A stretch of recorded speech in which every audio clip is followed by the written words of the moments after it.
Well, I will be the first to admit it is hard to get away from a screen. We are months into a pandemic, and kids rely on technology too for school, work, and entertainment. And now that city leaders are encouraging us to stay in, to stay safe, it is time to get another check on what we can do to help cut back on that screen time. Christina Woodall is from College Nannies and Sitters. She is back with us on midday to help us with guiding us through how we can get away from the screens and more into playing. First of all, thanks for joining us, Christina. Hi, thanks for having me. Absolutely. Now, first of all, is the pandemic really adding up to more screen time for kids?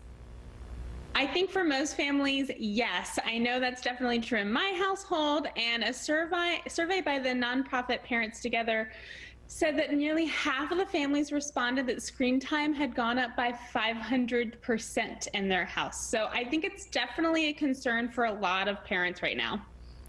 Yeah, absolutely. Now, I mean, things are going to get trickier. We're saying don't go out and about, stay home, but that means more screen time, so things get tricky. So what are the recommendations to stay in for the holidays, but do things other than, look at that screen, of course?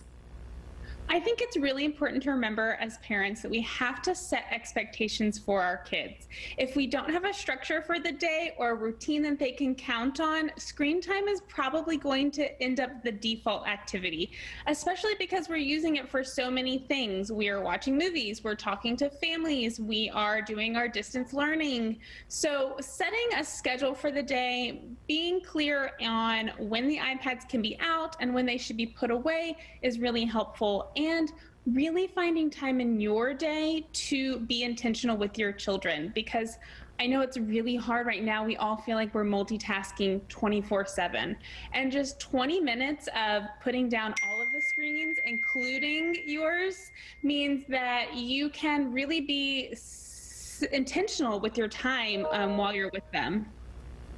Now, Christina, we are not shaming any parent for turning to tech, so we want to make it clear, not all screen time is created equal, right?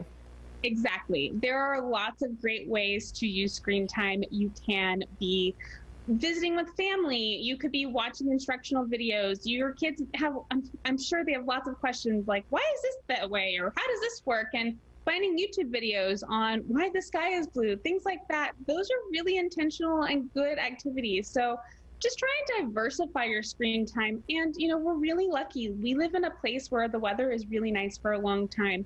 So getting outside, and I have to remind myself, I don't need a giant playscape.